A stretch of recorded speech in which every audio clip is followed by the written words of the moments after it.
The largest Gen Z protest took place in Nepal in September and led to the resignation of the Prime Minister there. Since then, Gen Z activists have led protest movements in Peru, Morocco, Madagascar, Indonesia, the Philippines, Kenya, and now Mexico, just to name a few.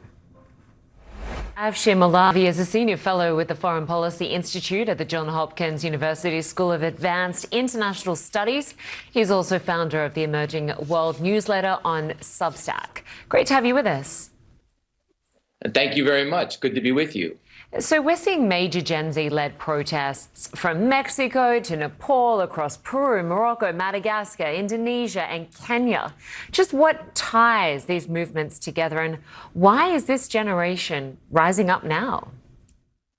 It's very interesting, these movements, because when we think of youth-led protest movements, we often think of the young man or the young woman carrying the placard for freedom or for liberty. And certainly there's an element of that there. But there's also an element of people not chanting necessarily, give me liberty or give me death, but they're saying, give me electricity, offer me better opportunities. Please have a government that is less corrupt, that is more responsive. Now, I realize those don't fit very well on a placard, but these themes of economic security and grievance and this generalized disenchantment with ruling elites and the establishment spread across all of these Gen Z protest movements. It's fascinating to watch.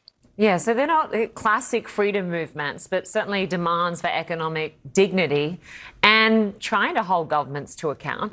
Just what makes this message from this Gen Z movement different from sort of protests that we've seen in the past?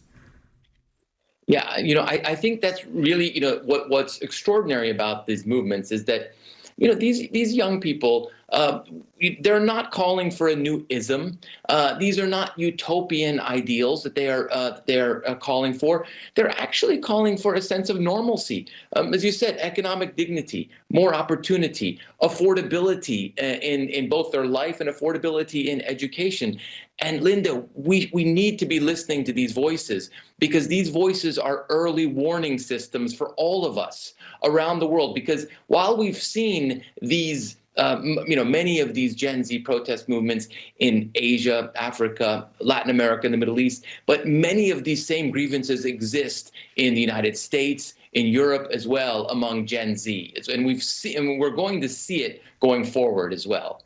So, Afshin, just elaborate on that for us. When you say we should listen to the warning signals, we're listening. Like, how do we respond? I mean, what are the next steps?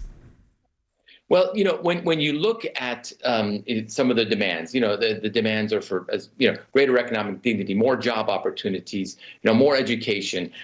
Now, governments, in terms of their next steps, generally speaking, the movements see governments as either unable to meet these needs, inept, or at worst corrupt. And so governments are going to have to respond to this. And the best way to respond to this is to create enabling environments, create environments where there's more opportunity, create affordable education opportunities.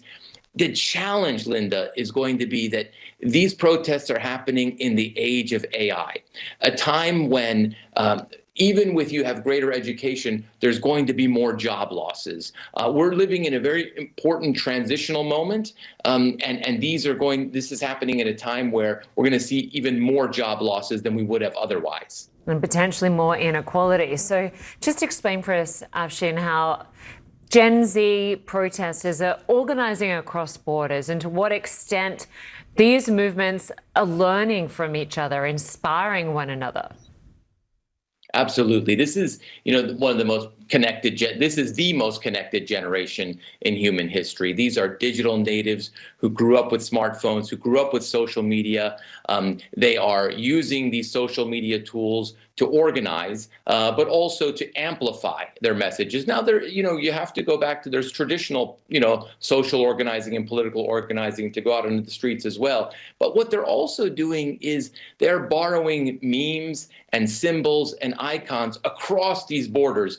There's one, prominent one, the Jolly Roger. It's that pirate skull that is in a Japanese manga comic strip, and it was an anime series as well. And you see that appear in Indonesia, and you see that appear in Madagascar, and you see that appear across these Gen Z protest movements. So there's these shared grievances as well as these shared memes. But the one key point to note here is that with globalization, expectations have risen, but opportunity has not. And this is the central challenge that governments are going to face, is that as expectations rise and as they are unmet in times where people have greater access to information, more education, this is where the real challenge is going to lie in the future. And we're going to see more of this instability going forward, not less.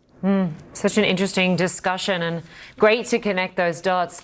Afshin Molavi, appreciate your time. Thank you. Thank you.